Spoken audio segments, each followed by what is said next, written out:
할렐루야. 반갑습니다, 성도 여러분. 오늘 또 하나님의 말씀을 사모하시는 성도 여러분들에게 말씀의 은혜가 충만한 복된 시간 되시기를 주님의 이름으로 축복합니다. 오늘 우리가 함께 묵상하는 하나님의 말씀은 에스라서 8장 21절부터 36절까지 말씀입니다. 오늘의 성경은 에스라와 함께 제2차 귀환자들이 바벨론에서 예루살렘까지 무사히 이동하고 성전에 드릴 것들을 안전하게 드린 것들을 볼 수 있습니다. 7장 9절에서는 첫째 달 초하루에 바벨론에서 길을 떠났고 하나님의 선한 손의 도우심을 입어 다섯째 달 초하루에 예루살렘에 이르니라 이렇게 말하고 있는데 반해 오늘의 성경 8장 31절에서는 첫째 달 12일에 우리가 아하와 강을 떠나 예루살렘으로 갈세 이렇게 말합니다. 7장 9절에서는 첫째 달 1일에 출발했다고 하고 8장 31절에서는 첫째 달 12일에 출발했다고 합니다. 이 두 구절에서 출발 시간의 차이는 자연스럽게 해소될 수 있습니다. 첫째 달 초하루에 에스라와 함께 올라갈 사람들에게 아하와로 흐르는 강가로 모여라 이렇게 말이 선포되고 사흘 동안에 걸쳐서 함께 갈 사람들이 아하와로 흐르는 강가로 모였던 것이지요. 그런데 사흘 만에 확인해 보니까 레위인들이 없어서 레위인들을 함께 데려가기 위해 가시베아 지방에 있는 잇도에게 사람들을 보내고 또 그곳에서 262명을 모아가지고 함께 데리고 오는데 며칠이 걸렸겠죠.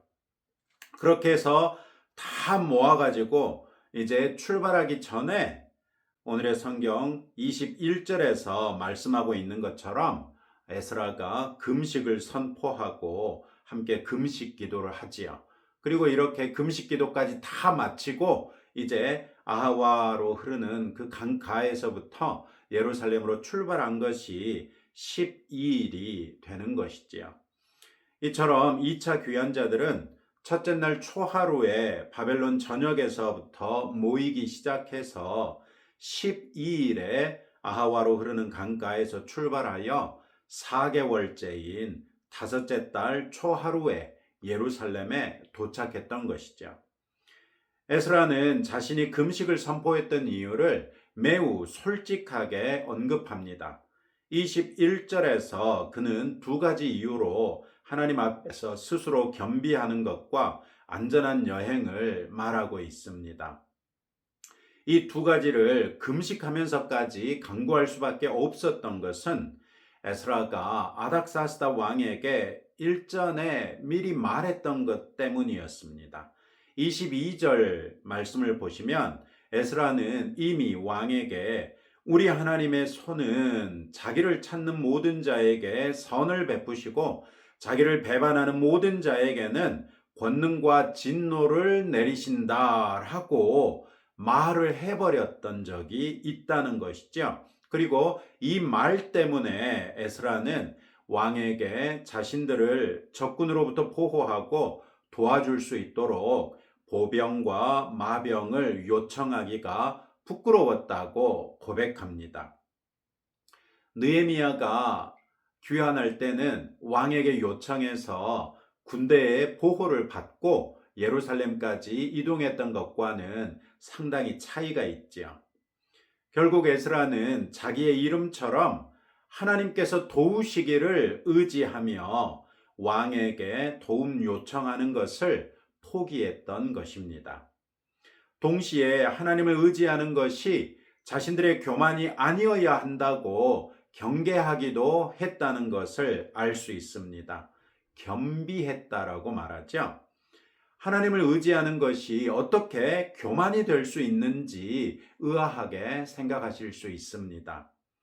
그러나 우리의 마음가짐에 따라서는 하나님을 의지하는 겸손이 없는 마치 유다 백성이 하나님의 도성인 예루살렘은 멸망할 수 없어. 하나님의 집인 성전은 무너지지 않을 것이야 라고 자기들의 생각에 갇혀서 여전히 하나님 앞에 목이 곧은 채 있었던 것과 같은 상태를 생각해 보시면 될 것입니다. 예루살렘은 무너질 수 없어. 성전은 무너지지 않아. 왜? 여호와 하나님이 지키고 계시니까. 매우 신앙적인 것 같으나 실상은 자신들이 그 생각에 사로잡혀서 마땅히 하나님 앞에 겸비해야 했으나 하나님 앞에 목이 곧은 백성인 것을 끝까지 회개하지 못했던 것이죠. 에스라 일행 역시 자기 자신들이 바벨론에서 모든 것을 정리하고 아무것도 보장되지 않는 과거의 땅이 되버린 예루살렘에서 새로운 삶을 살기 위해 가는 것이고, 또 하나님의 말씀에 합당한 언약 백성으로서의 헌신이라고 할 수 있기 때문에 하나님께서는 그 여정을 지켜주셔야만 한다는 마음이 조금이라도 있었다면 이미 그 안에 교만이 있는 것이라고 말씀드릴 수 있습니다. 에스라는 이 순간에 전적으로 하나님을 의지할 수밖에 없었기 때문에 금식하며 기도할 수밖에 없었고, 그것도 자기 혼자만 그런 것이 아니라 모든 사람에게 금식하며 기도하게 했던 것이죠. 먼 길을 떠나기 직전에 금식하며 기도한다는 것이 지도자로서 결코 쉬운 결정은 아니었을 것입니다.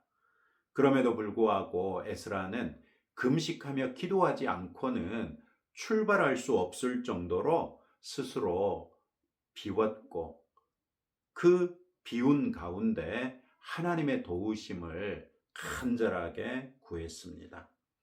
에스라의 이런 태도는 우리에게도 깊은 울림을 주지요. 하나님의 도움을 구하는 우리의 기도 생활이 항상 진정한 겸손이라는 특징으로 두드러질 수 있도록 우리의 마음가짐을 바르게 하십시다. 우리는 하나님께서 우리의 기도를 들어주셔야 할 수많은 이유들을 댈 수 있을 것입니다. 그러나 정작 만유의 주제이신 하나님께서 우리의 기도를 들어주실 것인지 말 것인지에 대한 전권을 가지시지요. 그리고 우리는 하나님의 응답이 어떠하든지 그것에 대하여 왈가왈부할 수 있는 아무런 권한도 자격도 없다는 것입니다.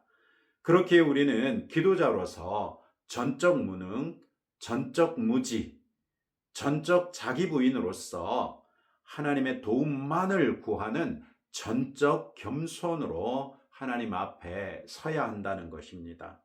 물론 간구하는 우리의 형편과 처지에 따라서는 우리의 기도가 하나님 앞에 말할 수 없는 탄식으로 표현될 수도 있고, 울부짖으며 따지는 것처럼 하나님 앞에 아뢰일 수도 있고, 간절하게 애걸복걸하는 것이 될 수도 있을 것입니다. 다만 그 모든 표현의 밑바탕에 전적 겸손이 깔려 있어야 한다는 것이지요. 우리는 오늘의 성경에서 에스라가 금식하면서까지 기도할 수밖에 없는 또 한 가지 이유를 찾을 수 있습니다. 그것은 28절에서 발견되는데요. 에스라는 이스라엘 백성뿐 아니라 페르시아 제국의 왕실과 모사들과 주요 방백들과 또 페르시아의 백성들이 예루살렘 성전에 계신 하나님께 드린 모든 금품을 무사하게 성전에 도착하여 하나님께 봉헌해야 할 책임 또한 있었던 것이지요. 바벨론에서 예루살렘까지는 약 1500km나 되는 먼 길이었고, 이 길을 넉 달 만에 갔다면 매일 13km에서 14km 정도를 이동해야 했을 것입니다. 이 길에는 31절에서 언급한 것처럼 대적들이라든지 길에 매복한 자들이 노리고 있었던 것도 많았을 것입니다. 그런 길을 26절과 27절에 소개된 것처럼 은 650달란트, 그 은그릇 100달란트, 금 100달란트, 금잔 20개, 또 금같이 보배로운 녹그릇 2개, 이런 귀중품을 가지고 이동해야 하니까 어찌 에스라가 기도하지 않을 수 있었겠습니까?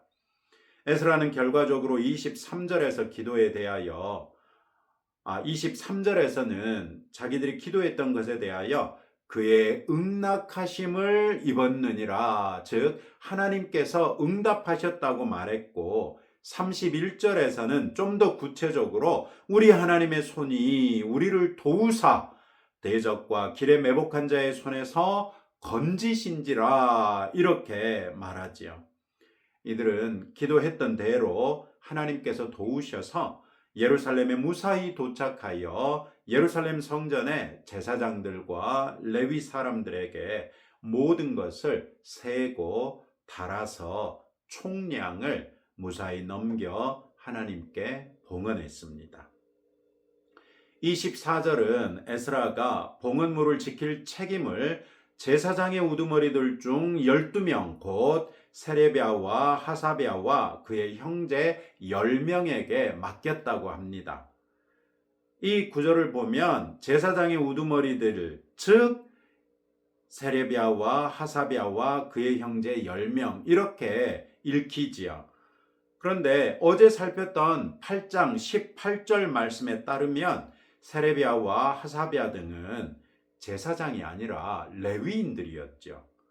히브리어 성경에서는 세레비야라는 이 사람의 이름 바로 앞에 전치사가 붙어 있는데요.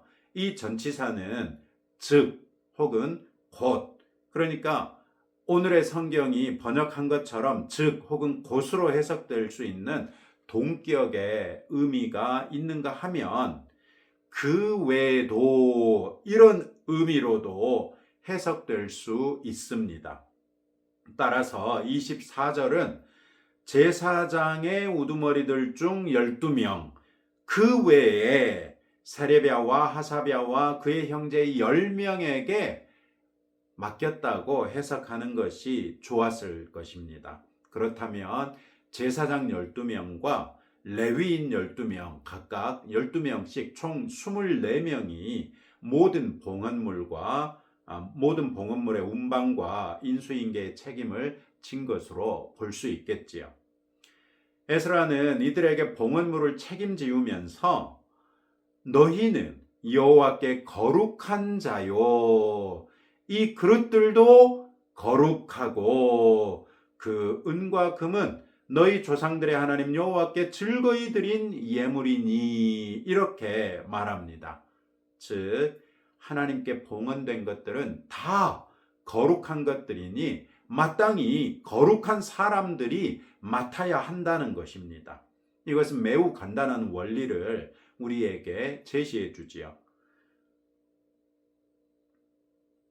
우리는 그리스도 예수의 십자가 보혈로서 구원을 받았으니 우리를 구원하신 예수님을 우리의 주님으로 영접했어요. 그렇기 때문에 우리는 예수님께 드려진 사람이고 하나님께 드려진 사람들이라고 할 수 있지요. 그렇다면 우리 또한 거룩한 사람들이지요. 우리가 하나님께 드린 시간, 재능, 물질 등등 또한 거룩하게 여겨져야 하지요. 좁게는 헌금뿐만 아니라 교회에 있는 물품들을 사용하고 관리함에 있어서도 거룩하게 행해야 하고, 궁극적으로는 우리 자체가 하나님께 드려진 사람들이니 우리가 가진 모든 것과 우리가 하는 모든 것들이 하나님 보시기에 거룩해야 한다는 것입니다. 물론 이 일은 결코 쉬운 일이 아닙니다. 그러나 우리가 성령 충만하다면 그 충만하신 성령님의 인도하심과 도우심을 따라 거룩하고 정결한 삶이 얼마든지 가능하지 않습니까? 포기하지 말고, 핑계대지 말고, 합리화하지 말고, 자기 연민도 하지 말고 힘쓰십시다. 성령 충만하여 내 존재 자체가 거룩하니 내가 가진 모든 것과 내가 행하는 모든 일이 주 안에서 거룩하다고 인정받을 만한 그런 거룩한 성도가 될 수 있도록 힘쓰십시다. 31절 이하에서 제2차 귀환자들은 예루살렘 도착 나흘째에 성전에 올라가서 봉헌물들을 하나님께 드리고 이어서 번제와 속죄제를 드립니다. 35절 말씀에 보시면 이들은 자신들만을 위해서가 아니라 이스라엘 전체를 위한 번제와 속죄제를 드립니다. 1차 귀환자들이 온 이스라엘을 대표하여 성전 재건을 주도했던 것처럼 2차 귀환자들이 율법을 바로 배우고 준행하는 언약 백성 되는데 주도적인 역할을 하게 될 것을 보여주고 있는 것이죠. 뿐만 아니라 이 사실로서 에스라와 제사장과 레위인들은 성전에서 봉사할 수 있는 사람들로 받아들여졌다는 것, 또 다른 귀환자들은 1차 귀환자들 또 그 땅에 계속 살았던 사람들과 함께 새로운 이스라엘 공동체에 자연스럽게 받아들여졌다는 것을 이런 표현들을 통해서 확인할 수 있습니다.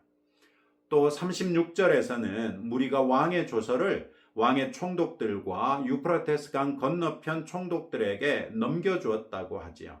그리고 그 결과 그들이 백성과 함께 하나님의 성전을 도왔다 이렇게 기록하고 있습니다. 이것은 7장 21절부터 24절에 언급된 아닥사스다 왕의 조서와 연관된 왕의 명령을 해당하는 사람들에게 보냈다는 것이죠. 이로써 왕의 명령에 따라 예루살렘 성전에서 필요한 것들은 국고에서 지원됐고 에스라는 백성에게 율법을 가르치는데 아무런 방해도 받지 않을 수 있었던 것입니다. 이건 역시 하나님의 주권적인 관여로서 하나님께서 이스라엘 백성에게 은혜를 베푸신 것 때문이라고 말할 수 있겠지요. 오늘 이런 말씀을 붙들고 다음 두 가지로 함께 기도하겠습니다.